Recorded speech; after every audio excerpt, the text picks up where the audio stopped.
கேள்வி நேரம் நிகழ்ச்சிக்காக உங்களை மீண்டும் வரவேற்கின்றேன். நாடாளுமன்ற செயல்பாடுகள் இது பற்றி தான் கேள்வி நேரம் வாதிச்சிட்டு இருக்கு. நம்ம தொடர்ந்து பேசலாம். திரு வீரபாண்டியன், நான் இந்த மோடி அரசு அதை மட்டுமே ஒரு தராசு தட்டில் வச்சு நிறுத்தி பார்க்கல. நான் ஒட்டுமொத்த செயல்பாடுகளை பார்க்குறப்ப காங்கிரஸிடமும் இதே கோரிக்கையெல்லாம் வச்ச போது அவங்கெல்லாம் உடனடியாலாம் ராஜினாமா செய்வேன் அப்படிலாம் ஒத்துக்கலை, திரும்ப முடக்குனாங்க. இன்னும் சொல்லணும்னா நிலக்கரி ஒதுக்கீடு ரத்து செய்யறதுக்கு கூட அவங்க ஒத்துக்கலை. அப்போ காங்கிரஸையும் நீங்கள் எப்படி பார்க்கிறீர்கள்? இந்த விஷயத்தில் ஒரு ஆளுங்கட்சியாக வருகிற போது ஒரு எதேச்சதிகார மனோப்போக்கோடு செயல்படுகிறார்களா? ஆமாம், எப்பவுமே ஆளுங்கட்சிக்கு தான் கூடுதல் பொறுப்புகள் அதிகம். அதுக்காக எதிர்கட்சிகளுக்கு இல்லைன்னு அர்த்தம் இல்லை. எதிர்கட்சிகளுக்கும் பொறுப்பு உண்டு, அதை விட கூடுதலான பொறுப்பு ஆளுங்கட்சிக்கு உண்டு. அப்போனா முன்மாதிரி அங்கிருந்தான் எதிர்பார்க்கப்படும். கடந்த காலங்களில் அத்தகைய நெருக்கடிகளை காங்கிரஸ் கட்சியும் தந்திருக்கிறது. அதனால தான் பிஜேபி பேசினாங்க. ஒரு காகசஸ் கும்பல் போன்று 5-6 பேர் கொண்டு சட்டங்களை ஏற்றுகிறார்கள், நாடாளுமன்றத்தில் திணிக்கிறார்கள் அவங்க சொன்னாங்க. அதற்கு அவங்க வழி வகுத்தாங்க. அதனால கடைசியில் அவங்க என்ன பண்ணுவாங்கன்னா அந்த நெருக்கடிக்கு பணிவாங்க, நாடாளுமன்ற ஜனநாயகத்துக்கு பணிந்து போவாங்க. கடைசி வரைக்கும் நீங்க உறுதியா நிக்கிறீங்க பாருங்க. ஏன்னா யார் எதிர்கட்சிகள் சொன்னாலும் சரி, அது பத்திரிகைகள் கூறினாலும் சரி, நாங்க யாருக்கும் மதிப்பளிக்க மாட்டோங்கிறத அவங்க காட்டுறது. ஒரு சின்ன உதாரணம், இது அயலுறவுத்துறை நான் சொல்றேன்.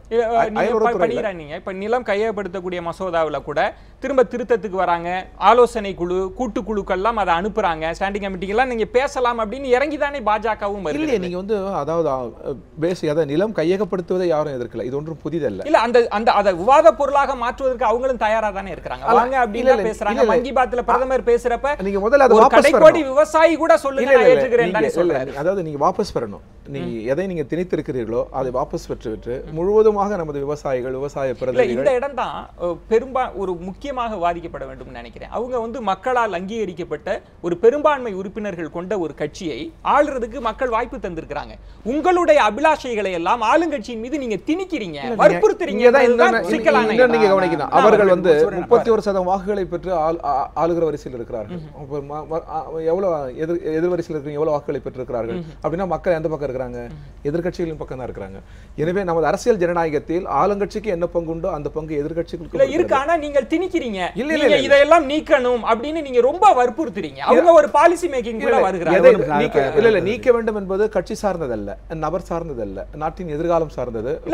பார்வை. ஆனால் அந்த மசோதா விவசாயிகளுக்கு நலம் பயக்கும் என்பது பாஜகவினுடைய பார்வை. அதை பற்றி நீங்க திறந்த மனப்பான்மையோட விவாதிக்கணும் அல்லவா? அதுக்காக தானே குழு எல்லாம் கூட்டு குழுக்கெல்லாம் அமைக்கிறாங்க. அப்பனா நீங்க 1-2 ஸ்டெப் டவுன் பண்ணணும் இல்லையா? நான் சொல்றேன், எதெல்லாம் நெருக்கடியோ அதை நீங்க மாற்றுவதற்கு தயாரா? நுட்பமாக பாஜக எதிர்க்கட்சிகள் ஆளுங்கட்சியை எங்களுடைய வார்த்தைகளுக்கு நீங்க கையொப்பமிடுங்க. ஒரே ஒரு பாயிண்ட் நீங்க பார்க்கணும். அந்த காங்கிரஸ் கொண்டு வந்த பில் இதை கொண்டு வந்தாங்க வித் மைனர் மாடிஃபிகேஷன். அது அக்ரிமெண்ட் வராம போய் it was referred to select committee. As communist leader said, it is a property of the house. The bill is before the select committee. அப்படி இருக்கும்போது அதே சப்ஜெக்ட்ல எப்படி ஆர்டினன்ஸ் கொண்டு வரலாம்? கிரேட் இம்ப்ரோப்ரைட்டி. 5 தடவை ஆர்டினன்ஸ் கொண்டு வந்திருக்காங்க. யாரோட தப்பு அது? ரூலிங் பார்ட்டியோட தப்பா இல்ல எதிர்க்கட்சியோட தப்பா? அது அந்த பில் அங்க இருக்கு, அதே சப்ஜெக்ட்ல எப்படி ஆர்டினன்ஸ் கொண்டு வர முடியுங்க? கடைசி இன்னொரு விஷயம் முடிச்சிடறேன். இப்ப கிளைம் டவுன்றது எங்க வந்தது? இங்க போய் ஆர்எஸ்எஸ்ல போய் அட்டெண்ட் பண்ணாங்க இல்ல, அப்ப சொன்னாங்க இதுல அவங்களுக்கு மாறுபட்ட கருத்து இருக்கு இந்த லேண்ட் பில் இல்ல, நீங்க வேண்டாம் அதை மாடிஃபை பண்ணுன உடனே அதை அப்படியே அந்த விட்டுட்டாங்க. இதை விட்டுட்டு திருப்பி பேசலான்னு வராங்க. சும்மா உடனே ஒண்ணு வரல. அதானே அவங்களுக்காக கொடுக்கறதுக்காக காரிடார் சொல்றது அவங்க பண்ண மாதிரி வந்தாங்க. முதல்ல ஃபார்மர்ஸ்க்காக வரல. ஆப்போசிஷனால தான் அப்படி வந்து. இந்த இடம் பிரதானமாக நான் 2 பேருக்குமே அந்த கேள்வியை கேட்க போறேன். ஆனா அதற்கு முன்பு திரு அத்வானி அவர்கள் ராஜினாமா செய்கிற கட்டத்துல திரு வாஜ்பாய் எல்லாம் கூட தயங்கினார் வேண்டாம் அப்படின்னு. அத்வானி அவர்கள் செய்தது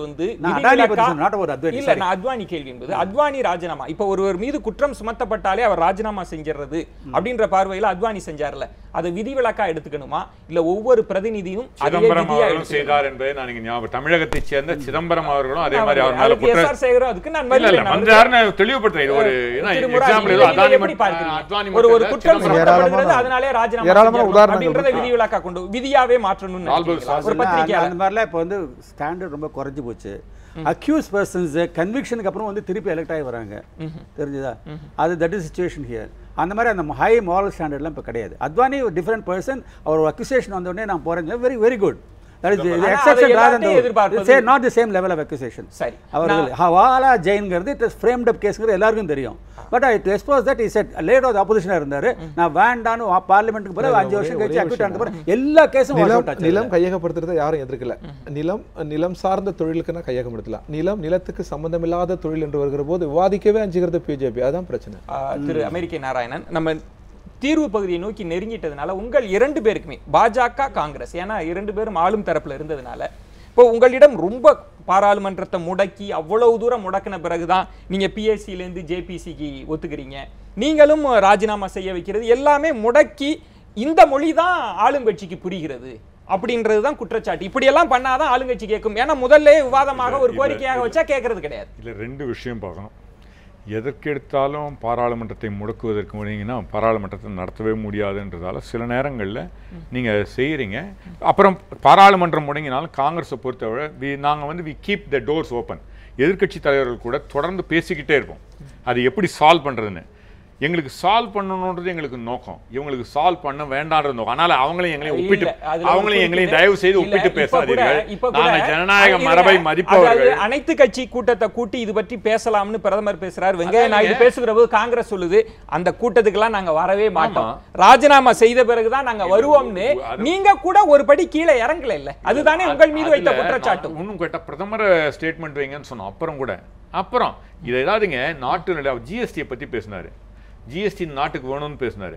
இந்த ஜிஎஸ்டி இதை கொண்டு வந்து நாட்டை முடக்கி வச்சது 2011 அதனால 2% growth, 25% வளர்ச்சி இந்த நாட்டை கெடுத்தது. முக்கியமா இந்த பிரதமருக்கும் தமிழக முதல்வரையும் சாருன்றது தெளிவா செயல்படுத்துறேன். ஜிஎஸ்டியை எதிர்த்தவர்கள் அன்றைய குஜராத் முதல்வரும் இன்றைய தமிழக அதுக்கான காரணம் வேறாக இருக்கிறது. நான் திரு எஸ்ஆர் சேகரிடம் கேட்பது நீங்க ஒரு ஆளுங்கட்சி, அந்த பொறுப்பு உங்களிடம் இருக்கிறதுனால தான் அந்த கேள்வியை கேட்கிறேன். இப்படியெல்லாம் முடக்குனாதான், ஏன்னா நீங்க நிலம் கையகப்படுத்தக்கூடிய மசோதாவுக்கு முதல்ல கொண்டு வந்தப்ப எந்த திருத்தத்துக்கும் ஒத்துக்க மாட்டோம் அப்படின்ற தொனியில பேசி அதற்கு பிறகு முடக்கி பிரச்சனைகள் பண்ண பிறகுதான் கொஞ்சம் இறங்கி வரீங்க. அப்ப ஆளும் கட்சிக்கு இந்த மொழிதான், நாடாளுமன்றத்தை அமளி செய்தால்தான் அந்த மொழிதான் ஆளும் கட்சி கேட்கும்ன்ற குற்றச்சாட்டை நீங்க எப்படி பார்க்கிறீங்க? பொறுப்பான ஆளும் கட்சியாக உங்களுடைய பதில் என்ன?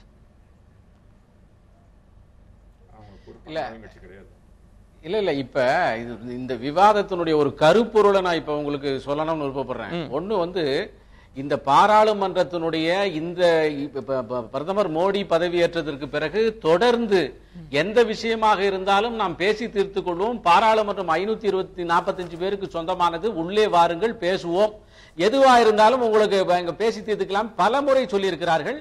ஒவ்வொரு செஷனுக்கு முன்னாலே கூட்டி எல்லாரையும் பேசி செய்திருக்கிறார்கள். இந்த முறை காங்கிரஸ் வேண்டுமென்றே இந்த இஷ்யூவை எடுத்து இதை நடத்த விடக்கூடாது என்பதற்காக ஓபன் ரிவோல்ட் முடியாது என்று சொல்லி வெளியே போயிருக்கிறார்கள்.